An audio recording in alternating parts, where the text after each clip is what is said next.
ಇವತ್ತು ಭಾರತೀಯ ಜನತಾ ಪಾರ್ಟಿ ದಕ್ಷಿಣ ಭಾರತದಲ್ಲಿ ಮೊಟ್ಟ ಮೊದಲು ಈ ಕಡೆ ಇಲ್ಲಿ ಅಧಿಕಾರಕ್ಕೆ ಬರಬೇಕಂದ್ರೆ ಅದು ಮಾನ್ಯ ಯಡಿಯೂರಪ್ಪ ಅವರ ಒಂದು ಕೃಪಾಶೀರ್ವಾದ. ಇವತ್ತು ಏನಾದರೂ ಕೆರೆ ತುಂಬುವ ಯೋಜನೆಗೆ ಒಂದು ಆಕ್ಷನ್ ಪ್ಲಾನ್ ಹಾಕೊಟ್ಟವ್ರು ಯಾರಪ್ಪ ಅಂದ್ರೆ ಅದು ಯಡಿಯೂರಪ್ಪ ಅಂತ ಹೇಳ್ಬೋದು. 100% ಸರ್ಕಾರ ಬರೋದು ಬಿಜೆಪಿ ಸರ್ಕಾರ ಬರುತ್ತೆ. ನಮ್ಮ ರಾಜ್ಯದ ಮುಖ್ಯಮಂತ್ರಿ ಆಗಬೇಕಂದ್ರೆ ನಮ್ಮ ವಿಜೇಂದ್ರ ಅಣ್ಣರು ಆದ್ರೆ ಮೋದಿ ಅಮಿತ್ ಶಾ ಇರೋ ತನಕ ನಮ್ಮ ದೇಶ ಸುರಕ್ಷಿತವಾಗಿರುತ್ತೆ. ಗಣಸರ ಹತ್ರ ಉಚಿತ ಬಸ್ ದುಡ್ಡು ಡಬಲ್ ದುಡ್ಡು ತಗೊಂಡು ಹೆಂಗಸರಿಗೆ ಉಚಿತ ಮಾಡ್ಯಾರ. ಕಿತ್ಕೊಂಡ್ ತಿನ್ನೋ ಸರ್ಕಾರ ಮೊದಲು ಕಿತ್ತೊಗಿಬೇಕು ಅಂತ ನಮ್ಮ ಆಸೆ.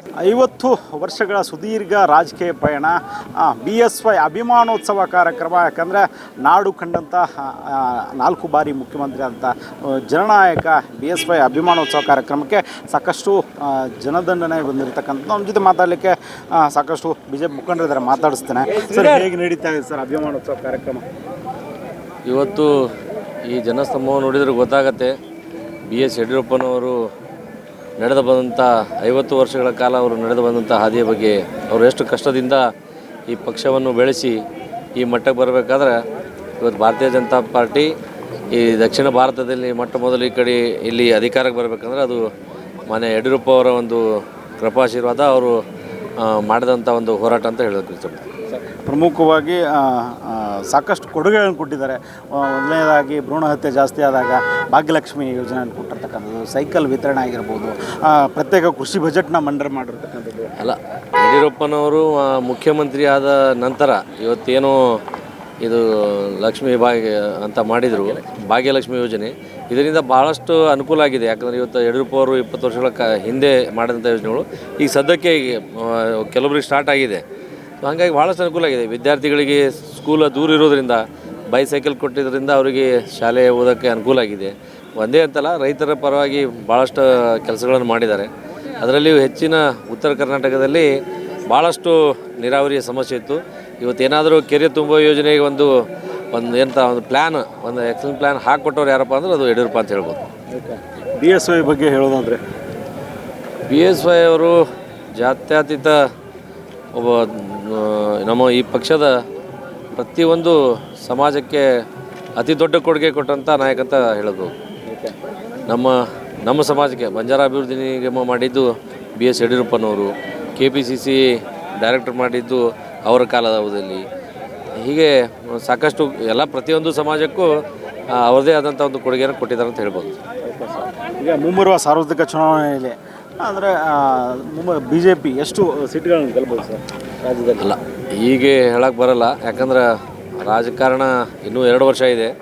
ಅಲ್ಲಿವರೆಗೆ ಇದ್ದಂಥ ಸರ್ಕಾರ ಇದು ಅಲ್ಲಿ ಹೋಗ್ತದೋ ಇಲ್ಲ ಅಂತಲೇ ಡೌಟ್ ಇದೆ. ಇದು ಯಾವಾಗ ಬೀಳ್ತದೆ ಅಂಥೇಳಿ ಕಾಂಗ್ರೆಸ್ ಸರ್ಕಾರಕ್ಕೆ ಗೊತ್ತಿಲ್ಲ. ಸೊ ಹಂಗಾಗಿ ಈಗ ಅದರ ಅಂದಾಜು ಹೀಗೆ ಮಾಡೋಂಗಿಲ್ಲ. ಬಟ್ 100% ಸರ್ಕಾರ ಬರೋದು BJP ಸರ್ಕಾರ ಬರುತ್ತೆ. ಸರ್, ನಾವು ಭಾಳ ಚೆನ್ನಾಗಿದೆ. ಜನಸೋಮ ನೋಡಿದರೆ ಭಾಳ ಚೆನ್ನಾಗೈತೆ. ಆದ್ದರಿಂದ ಒಂದು 12-13 ಲಕ್ಷ ಕಲಿಬೋದು ಅನ್ನಿಸ್ತದೆ. ನಾವು ನೋಡಿದಂಗೆ ಯಡಿಯೂರಪ್ಪರು ರೈತ ನಾಯಕರು. ಹೌದು, ರೈತರಿಗೆ 4,000 ಕೊಡ್ತಿದ್ರು, ಕೇಂದ್ರದಿಂದ 6,000 ಕೊಡ್ತಿದ್ರು, ರೈತರಿಗೆ 10,000 ಮುಟ್ತಿತ್ತು. ಈಗ ಅದನ್ನು ಇಲ್ಲ, ಆ ಕಾಂಗ್ರೆಸ್ ಗೌರ್ಮೆಂಟಲ್ಲಿ ಅದು ಇಲ್ಲ. ಅದಕ್ಕಾಗಿ ಈಗ ನೋಡಿದ್ರೆ ಬದಲಾವಣೆ, ಕರ್ನಾಟಕದಲ್ಲಿ ಬದಲಾವಣೆ ಗಾಳಿ ಬೀಸ್ತದೆ. ಆದರೆ ಬೇರೆ ಮಟ್ಟದ ಕಾರ್ಯಕರ್ತರು ಒಂದು ಎಲ್ಲ MLAಗಳಾಗಲಿ ಯಾರಾಗಲಿ ಯಾವ್ಯಾವ ತಾಲೂಕಿನಲ್ಲಿ ನಿಂತ್ಕೊಳ್ಳೋ ಅಂಥ ವ್ಯಕ್ತಿಗಳಾಗಲಿ ಬೇರೆ ಮಟ್ಟದ ಕಾರ್ಯಕರ್ತರನ್ನ, ಹಳೆ ಕಾರ್ಯಕರ್ತರನ್ನ ಗುರುತಿಸಿದ್ರೆ ಅವ್ರು ಗೆಲ್ಲಕ್ಕೆ ಸಿದ್ಧ, ಗೆಲ್ಬೋದು. ಕೆಲವು ಒಳಪಂಗಡಗಳು ಇರ್ತಾವೆ, 190 ಒಳಪಂಗಡಗಳು ಅದಾವೆ. ಆ ಪಂಗಡಗಳಿಗೆಲ್ಲ ಹಿಡ್ಕೋಬೇಕು ನಾವು. ಅವೆಲ್ಲ ಹಿಡ್ಕೊಂಡು ನಾವೆಲ್ಲ ಗೆಲ್ಲಿಸ್ಕೊಂಡು ಹೋದರೆ ಭಾಳ ಚೆನ್ನಾಗತ್ತೆ. ಈ ಜನಸೋಮ ನೋಡಿದ್ರೆ ನಿನ್ನೆ ಮೆರವಣಿಗೆಗೆ ಇದ್ದೀವಿ. ಮೆರವಣಿಗೆಗೆ ಒಂದು 5-6 ಲಕ್ಷ ಜನ ಯಡಿಯೂರಪ್ಪರು ಅಭಿಮಾನಿಗಳು ಎಲ್ಲರೂ ರಂಟಿ ಹೊತ್ಕೊಂಡು ಎಲ್ಲರೂ ತಂದಿದ್ರು. ನಾವು ಅಲ್ಲಿಗೆ ಹೋಗಿದ್ವಿ. ನಾವು ಯಡಿಯೂರಪ್ಪನ ಅಭಿಮಾನಿಗಳು. ನಾವು ಶಿಕಾರಿಪುರದಿಂದನೂ ಯಡಿಯೂರಪ್ಪನ ಪರಿಚಯ. ಶಿಕಾರಿಪುರದಿಂದ 1980 ಫೋಟೋ ಇದು, ಅಲ್ಲಿಂದನೂ ಪರಿಚಯ ನಮಗೆ. ಶಿಕಾರಿಪುರದಾಗ ಮತ್ತು ಅಲ್ಲಿ ಅಂಬರ್ಗೊಪ್ಪದಾಗಂದ ಶೇಖರಪ್ಪ ಅಂತ ಇದ್ದಾರೆ, ಅವ್ರ ಮನೆಗೆ ಬರ್ತಿದ್ರು ಯಡಿಯೂರಪ್ಪರು. ನಾವು ಅಲ್ಲಿ ಹೋಗ್ತಿರ್ತೀವಿ, ಅವಾಗಿಂದನೂ ಪರಿಚಯ. ಈಗ ವಿಜೇಂದ್ರ ಇದ್ದಾರೆ. ಮುಂದಿನ ನಮ್ಮ ರಾಜ್ಯದ ಮುಖ್ಯಮಂತ್ರಿ ಆಗಬೇಕಂದ್ರೆ ನಮ್ಮ ವಿಜೇಂದ್ರ ಅಣ್ಣರು ಆದರೆ ಇದು ಎಲ್ಲ ಆಗುತ್ತೆ. ಅದರಲ್ಲಿ ಯಾವುದೂ ಮಾತಿಲ್ಲ, 2 ಮಾತಿಲ್ಲ. ಇದು ಜನನಾಯಕರನ್ನಾಗಿ 2 ಮಾತಿಲ್ಲ. ಜನನಾಯಕರೇ ಇವರು ನಮ್ಮ ಯಡಿಯೂರಪ್ಪರು. ಜಾತ್ಯತೀತವಾಗಿ ನೋಡಬೇಕಂದ್ರೆ ಭಾಗ್ಯಲಕ್ಷ್ಮಿ ಇವರೇ ಕೊಟ್ಟಿದ್ದು. ಇವ್ರು ಯಾರೋ ಗೃಹಲಕ್ಷ್ಮಿ ಕೊಟ್ಟಾರೆ. 5 ತಿಂಗಳಿಗೆ 6 ತಿಂಗಳು ಕಾಂಗ್ರೆಸ್ನವರಿಗೆ, 6 ತಿಂಗಳು ಹೆಣ್ಮಕ್ಳಿಗೆ ಅದ್ರ ಬಗ್ಗೆ ಗೊತ್ತಾಗಲ್ಲ. ಬಸ್ ಬಿಟ್ಟಿದ್ದಾರೆ, ಅಲ್ಲಿ ಜುಟ್ಟು ಹಿಡ್ಕೊಂಡು ಹೊಡೆದಾಡ್ತಾರೆ ಬಸ್ನಾಗ. ನಾವು ನೋಡಿದ್ದೀವಿ, ಕೆಲವು ವೀಡಿಯೋ ನಮ್ಮ ಕಡೆಗೆ ಇದಾವೆ, ಬೇಕಾದ್ರೆ ವೀಡಿಯೋ ಕೊಡ್ತೇವೆ. ಬೇಕಾದ್ರೆ ನಾವು ಆ ಜುಟ್ಟು ಹಿಡ್ಕೊಂಡು ಹೊಡೆದಾಡ್ತಾ ಇದ್ದಾರೆ. ಏನು ಮಾಡ್ಬೇಕ್ರಿ? ಆ ಥರ ಮಾಡಿದ್ರೆ, ಈ ಥರ ಮಾಡಿದ್ರೆ ಆಸ್ಪತ್ರೆ ಮಾಡಲಿ, ಆಮೇಲೆ ಏನೋ ರೋಡ್ ಮಾಡಲಿ. ಎಲ್ಲ ರೋಡ್ಗಳೆಲ್ಲ ಕಚ್ಚಾ ಆಗಿಬಿಟ್ಟಿದ್ದಾವೆ.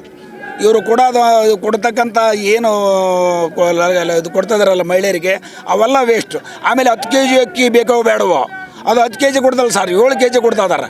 7 kg ಅಕ್ಕಿ ಕೊಡ್ತಾ ಇದಾರೆ. 7 kg ಅಕ್ಕಿ ಕೊಡ್ತಾ ಇರೋದ್ರಿಂದ ಏನು ಕೊಟ್ಟಷ್ಟು ಕೊಡಲಿ ಅಂತ ಸುಮ್ಮನೆ ತರ್ತಾರೆ. ಯಾರು ವಿರೋಧನೆ ಮಾಡ್ತಾ ಇಲ್ಲ. ಹೋರಾಟಗಾರರು ಎಲ್ಲ ಕಲ್ತ್ಕೊಂಡು ವಿರೋಧ ಮಾಡಬೇಕು, ಸ್ಟೋರ್ ಮುಂದೆ ಹೋಗ್ಬೇಕು, ನಿಂತ್ಕೋಬೇಕು, ನಮಗೆ 10 kg ಕೊಡಬೇಕು, ನೀವು 10 kg ಹೇಳಿದ್ರೆ 10 kg ಕೊಡಬೇಕು. ಕೇಂದ್ರದವ್ರು ಕೊಡ್ತಾ ಇದಾರೆ, ಈಗ ಮೋದಿ ಸರ್ಕಾರದವ್ರು ಕೊಡ್ತಾರೆ. ಮೋದಿ ಅಮಿತ್ ಶಾ ಅವರು ಇರೋ ತನಕನೂ ನಮ್ಮ ದೇಶ ಸುರಕ್ಷಿತವಾಗಿರುತ್ತೆ. ನಮ್ಮ ಹೆಸರು ಗೌಳಿ ಯಲ್ಲಪ್ಪ ಅಂತ, ಕಲ್ಲಂಗಡಿ. ಧನ್ಯವಾದಗಳು ಸರ್. ನನ್ನ ಹೆಸರು ಎನ್ ಮಹಾಲಿಂಗಯ್ಯ, ವೃತ್ತಿ ಶಿಕ್ಷಕರು, ಚಿತ್ರದುರ್ಗ ಜಿಲ್ಲೆ. 7 ಸುತ್ತಿನ ಕೋಟೆ ವೀರ ಮದಕರಿ ನಾಯಕ ಆಳಿರ್ತಕ್ಕಂಥ ನಾಡಲ್ಲಿ ಇಂದು ಕಬ್ಬಿನ ನಾಡು, ಮಂಡ್ಯದ ಗಂಡು, ಬೂಕಿನಕೆರೆಯಲ್ಲಿ ಹುಟ್ಟಿರ್ತಕ್ಕಂಥ ಯಡಿಯೂರಪ್ಪನವರು ರಾಜಕೀಯದಲ್ಲಿ 50 ವರ್ಷಗಳ ಕಾಲ ಸುದೀರ್ಘ ಸೇವೆಯನ್ನು ಸಲ್ಲಿಸಿ ಜನಮಾನಸಿನಲ್ಲಿ ಮನವನ್ನು ಗೆದ್ದು ಮಕ್ಕಳಿಗೆ ಬೈಸಿಕಲ್ ಕೊಡ್ತಕ್ಕಂಥದ್ದು, ಲಕ್ಷ್ಮಿ ಬಾಂಡ್ಗಳನ್ನು ಕೊಡ್ತಕ್ಕಂಥ ಹಲವಾರು ಯೋಜನೆಗಳನ್ನು ತಂದು ಹಾಕಿ ಯಡಿಯೂರಪ್ಪನವರು ಮೋದಿಯವರ ಕೈಯನ್ನು ಬಲಪಡಿಸಿ BJP ಅರಳೋದಕ್ಕೆ ಎಷ್ಟೋ ಪ್ರಯತ್ನಗಳನ್ನು ಮಾಡಿ ಈಗಲೂ ಸಹ ಮುಂದೊಮ್ಮೆ ಮತ್ತು BJP ಸರ್ಕಾರ ಬರಲಿಕ್ಕೆ ಭರ್ಜರಿ ಪ್ರಯತ್ನ ಮಾಡ್ತಿದ್ದಾರೆ. ಅವರ ಮಗರು ಸಹ ಭಾಳಷ್ಟು ಜನಾನುರಾಗಿಗಳು, ಎಲ್ಲ ಕಡೆ ಓಡಾಡಿ ಅವರ ಹೆಸರು ಎಲ್ಲರ ಮನದಲ್ಲಿದೆ, ಮಕ್ಕಳನ್ನು ಕೇಳಿದರು. ಹಾಗಾಗಿ ಮುಂದಿನ ದಿನಮಾನಗಳಲ್ಲಿ BJP ಸರ್ಕಾರ ಭರ್ಜರಿಯಾಗಿ ಕಮಲವನ್ನು ಅರಳಿಸುತ್ತದೆ.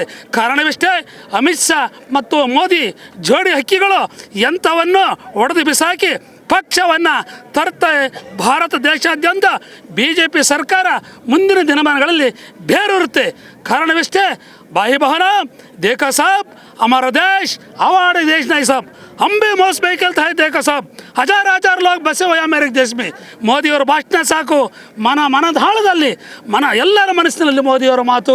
ಅವರು ಅಷ್ಟು ಭಾಳಷ್ಟು 24x7 24 ಗಂಟೆ ಕೆಲಸ ಮಾಡ್ತಾರೆ ಅವರು. ಅಂಥ ವ್ಯಕ್ತಿಗಳು ನಮ್ಮ ಭಾರತ ಸಿಕ್ಕಿದೆ. ಬೇರೆ ದೇಶಗಳಲ್ಲಿ ಭಾಳಷ್ಟು ಯುದ್ಧ ನಡೀತದವೆ. BS ಅಭಿಮಾನೋತ್ಸವದ ಬಗ್ಗೆ ಹೇಳಬೇಕು ಅಂತಂದರೆ, ಇಂದು ಕೋಟೆ ನಾಡು ಚಿತ್ರದುರ್ಗದ ಕಲ್ಲಿನ ಕೋಟೆಯಲ್ಲಿ ಮಾದಾರ ಚೆನ್ನಯ್ಯ ಮಠದಲ್ಲಿ ಭರ್ಜರಿಯಾಗಿ ಅಭೂತಪೂರ್ವವಾದ ಪೆಂಡಲ್ಗಳನ್ನು ಹಾಕಿದ್ದಾರೆ. ಭರ್ಜರಿಯಾದ ವ್ಯವಸ್ಥೆ ಇದೆ. ಜನಸ್ತೋಮ ಸಾಗರದಂತೆ ಹರಿದು ಬರ್ತದೆ. ಹಾಗಾಗಿ BSY ಅವರ ಒಂದು ಕಾರ್ಯಕ್ರಮಕ್ಕೆ 10 ರಿಂದ 12 ಲಕ್ಷ ಜನ ಸೇರುವ ನಿರೀಕ್ಷೆ ಇದೆ. ಹಾಗಾಗಿ ಈ ಕಾರ್ಯಕ್ರಮ ಯಶಸ್ವಿ ಆಗುತ್ತೆ. ಯಡಿಯೂರಪ್ಪನವರು ಇನ್ನೂ ಹಲವಾರು ವರ್ಷ ಬಾಳಿ ಬದುಕಲಿ ಕರ್ನಾಟಕ ರಾಜ್ಯಕ್ಕೆ. ಎಲ್ಲ ಆ ಜನ ಈ ಜನ ಆ ಪಕ್ಷ ಎಲ್ಲವರು ಎಲ್ಲರಿಗೂ ದೊಡ್ಡದಂಥ ವ್ಯಕ್ತಿ ಯಾರನ್ನು ಕೇಳಿದ್ರು ಯಡಿಯೂರಪ್ಪ ನಮ್ಮರು ಅಂತಾರೆ, ಎಲ್ಲ ಪಕ್ಷದವರು. ಯಾಕೆಂದ್ರೆ ನಾವು ಯಾವುದೇ ಜಾತಿಯನ್ನು ಎಣಿಸ್ತಂತ ಕರೋಲ್ಲ. ಕೊರೋನಾ ಟೈಮಲ್ಲಿ ಮೂಗಿ ಮಾಸ್ಕ್ ಹಾಕ್ಕೊಂಡು ಓಡಾಡಿರ್ತಕ್ಕಂಥ ಸಂದರ್ಭ ಈಗಲೂ ನೆನಪಿದೆ. ಕ್ಷೌರಿಕರಿಗೆ ಮೊದಲು ಕಷ್ಟವನ್ನು ನೋಡಿ ಹಣವನ್ನು ಬಿಡುಗಡೆ ಮಾಡಿದರು. ಅಂಥ ವ್ಯಕ್ತಿ ಯಡಿಯೂರಪ್ಪನವರು ಮುಂದೆ ಬರಲಿ, ಇನ್ನೂ ಹೆಚ್ಚು ಕೆಲಸಗಳನ್ನು ಮಾಡಲಿ, ಅನುದಾನವನ್ನು ತರಲಿ. ನಮ್ಮ ಕರ್ನಾಟಕದ ಇಷ್ಟೇ ಕೋರಿಕೆ ಅನ್ನೋದು. ಯಾರೇ ಬರಲಿ ಕರ್ನಾಟಕ ಅಭಿವೃದ್ಧಿ ಸಾಗಲಿ ಅಂತ ನಾನು ತಮ್ಮಲ್ಲಿ ಬೇಡಿಕೊಳ್ತೀನಿ ಸರ್. ಧನ್ಯವಾದ. ನಾವು ಶಿಕಾರಿಪುರ ತಾಲೂಕು ಮಟ್ಟಿಕೋಟೆ ಗ್ರಾಮದವರು, ಗ್ರಾಮ ಪಂಚಾಯತಿಯವರು. ನಮ್ಮ ಹೆಸರು ಪರಮೇಶ್ವರಪ್ಪ ಅಂತ. ನಾವೆಲ್ಲ ಅಭಿಮಾನಿಗಳು ಸ್ವಂತ ವಾಹನದಾಗಲಿ ಬೇರೆ ಇತರ ವ್ಯವಸ್ಥೆ ಮಾಡಿದ ವಾಹನಗಳಾಗಲಿ ಬಂದಿದ್ದೀವಿ. ನಮಗೆ ಶಿಕಾರಿಪುರ ತಾಲೂಕಿಂದ 50 ವರ್ಷ ಆದರೂ ಬಡವರಾಗೇ ಇದ್ದರು. ಶಿವಮೊಗ್ಗ ಜಿಲ್ಲೆ ಶಿಕಾರಿಪುರ ತಾಲೂಕಿನಾಗ ಸುಮಾರು ಹಿಂದೆ 50 ವರ್ಷ ಕಾಂಗ್ರೆಸ್ ಆಡಳಿತ ಮಾಡಿದರು. 15,000 10,000 ಒಂದು ಮನೆ ಕೊಡೋದು, ನೆರಕಿ ಮನೆಗೆ. ಯಡಿಯೂರಪ್ಪನವರು ಅಧಿಕಾರಕ್ಕೆ ಬಂದ ಮೇಲೆ, ಶಿಕಾರಿಪುರ ತಾಲೂಕಿನ ಅಧಿಕಾರಕ್ಕೆ ಬಂದ ಮಾಡಿ ಇಡೀ ರಾಜ್ಯಾದ್ಯಂತ, ಶಿವಮೊಗ್ಗ ಜಿಲ್ಲೆಯಾದ್ಯಂತ 15,000 ರೂಪಾಯಿ ಇನ್ಕಮ್ಮು, 15,000 ರೂಪಾಯಿ ಇನ್ಕಮ್ಮು ಇದ್ದವ್ರು ಮಾತ್ರ ಮನೆ ಸಿಗ್ತಿದ್ದು.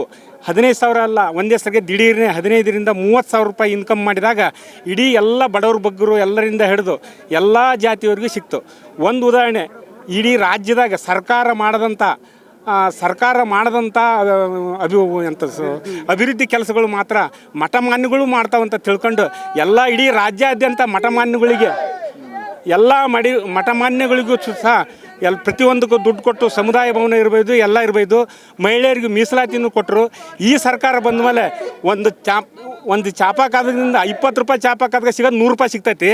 22,000 ರೂಪಾಯಿ ಪಂಪ್ ಸೆಟ್ಟಿಗೆ ದುಡ್ಡು ಸಿಕ್ಕರೆ ಅದು ಸುಮಾರು ಈಗ 2 ಲಕ್ಷ ಮಾಡಿದ್ದಾರೆ. ಆಮೇಲೆ ಉಚಿತ ಬಸ್ಸು ಅಂತ ಅದಾರೆ. ಗಂಡಸ್ರ ಹತ್ರ ಉಚಿತ ಬಸ್ ದುಡ್ಡು ಡಬಲ್ ದುಡ್ಡು ತಗೊಂಡು ಹೆಂಗಸ್ರಿಗೆ ಉಚಿತ ಮಾಡ್ಯಾರ. ಅವ್ರಿಗೆ 2,000 ಕೊಡ್ತಾರೆ ಅಂದರೆ ಕರೆಂಟ್ ಬಿಲ್ ಫ್ರೀ ಕೊಡ್ತೇವೆ ಅಂದರು. ಕರೆಂಟ್ ಬಿಲ್ 1 to ಡಬಲ್ ಮಾಡಿದರು. ಸುಮಾರು ಹೇಳ್ಬೇಕಂದ್ರೆ ಬಡವ್ರು ನೆರಕಿ ಮನೆ ಕಟ್ಕೊಳಕ್ಕೂ ಹಾಕಿದ್ದಲ್ಲ. 2,100 ರೂಪಾಯಿ ಇನ್ಕಮ್ ಇದ್ದಾಗ ಮನಗಂಡು ಯಡಿಯೂರಪ್ಪನವರು 30,000 ಮಟ್ಟ ಮಾಡಿದರು, ಅಭಿವೃದ್ಧಿ ಮಾಡಿದರು. ಇಡೀ ರಾಜ್ಯಾದ್ಯಂತ ಅಭಿವೃದ್ಧಿ ಮಾಡಿದ್ದಾರೆ. ಹೀಗಾಗಿ ಮಹಿಳೆಯರಿಂದ ಹಿಡಿದು ಮಕ್ಕಳಿಂದ ಹಿಡಿದು ಎಲ್ಲರೂ ಯಡಿಯೂರಪ್ಪರಿಗೆ ಹೇಳ್ತಾರೆ, ಉಚಿತ ಬೈಕ್ಸಲ್ಲಿ ಕೊಟ್ಟರು, ವೃದ್ಧಾಪ್ಯ ವೇತನ ಹೆಚ್ಚಿಗೆ ಮಾಡಿದರು, ಪ್ರತಿಯೊಂದು ರೈತರಿಗೆ ಪ್ರತ್ಯೇಕ ಬಜೆಟ್ ಮಾಡಿದರು, ಪ್ರತಿ ಓಣಿಯಿಂದ ಹಿಡಿದು ಕೆರೆ ಓಣಿಂದ ಹಿಡಿದು ಹೂಳು ತೆಗ್ಸಿದ್ರು. ಆಮೇಲೆ ಜಲ್ ಜೀವನ ಯೋಜನೆಗೆ ಸುಮಾರಷ್ಟು ಹಣಗಳನ್ನು ತೋರಿಸಿದ್ರು. ನೀರಾವರಿ ಮೂಲಕ ಹೊಸ ಯೋಜನೆಗಳನ್ನು ತಂದು ಇಡೀ ರಾಜ್ಯಾದ್ಯಂತ ಏತ ನೀರಾವರಿಗಳು ಪ್ರತಿ ಜಿಲ್ಲೆಯಿಂದ ಹಿಡಿದು ಎಲ್ಲ ಜಿಲ್ಲೆಯವರಿಗೂ ರಾಜ್ಯಾದ್ಯಂತ ಹಿಡಿದು ಪೂರ್ತಿ ಕೆರೆಗಳಿಗೆ ನೀರು ಉಣಿಸೋ ಯೋಜನೆ ಮಾಡಿದರು. ಇನ್ನು ಅನೇಕ ಅಭಿವೃದ್ಧಿ ಕೆಲಸಗಳನ್ನು ಮಾಡಿ ಮೆರೆದಿದ್ದಾರೆ. ಅದಕ್ಕೆ ಅಭಿಮಾನಕ್ಕೋಸ್ಕರ ನಾವು ಇಲ್ಲಿ ಬಂದಿದ್ದೇವೆ. ಕಿತ್ಕೊಂಡು ತಿನ್ನೋ ಸರ್ಕಾರ ಮೊದಲು ಕಿತ್ತು ತೆಗಿಬೇಕು ಅಂತ ನಮ್ಮ ಆಸೆ. Thank you sir, thank you. Sir, ನಾವು ಹಾವೇರಿಯಿಂದ ಬಂದಿದ್ದೀವಿ. ಹಾವೇರಿ ಜಿಲ್ಲೆಯಿಂದ ಒಂದು 2 ಲಕ್ಷ ಜನ ನಾವು ಕಾರ್ಯಕರ್ತರು ಪಡೆ ನಮ್ಮ BSY ಒಂದು ಅಭಿಮಾನೋತ್ಸವಕ್ಕೆ ಬರ್ತಾ ಇದ್ದಾರೆ. ಒಂದು ಪಶ್ಚಿಮ ಬಂಗಾಳದ ಒಂದು ದಿಗ್ವಿಜಯದ ನಂತರ ಅಮಿತ್ ಶಾ ಅವರು ನಮ್ಮ ಕರುನಾಡಿಗೆ ಬರ್ತಾ ಇದ್ದಾರೆ.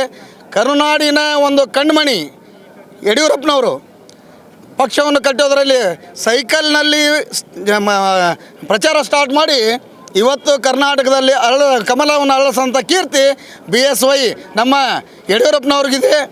ಆ ಒಂದು ವಿಜಯೋತ್ಸವಕ್ಕೆ ಭಾಳ ಹೆಮ್ಮೆಯಿಂದ ನಾವು ಕಾರ್ಯಕರ್ತರು ಭಾಗವಹಿಸ್ತಾ ಇದ್ದೀವಿ. ಹಾಗೆಯೇ ಇದು ಬರೀ ಅಭಿಮಾನೋತ್ಸವ ಅಷ್ಟೇ ಅಲ್ಲ, ಮುಂದಿನ 2028ರ ಚುನಾವಣೆಯ ದಿಕ್ಸೂಚಿ.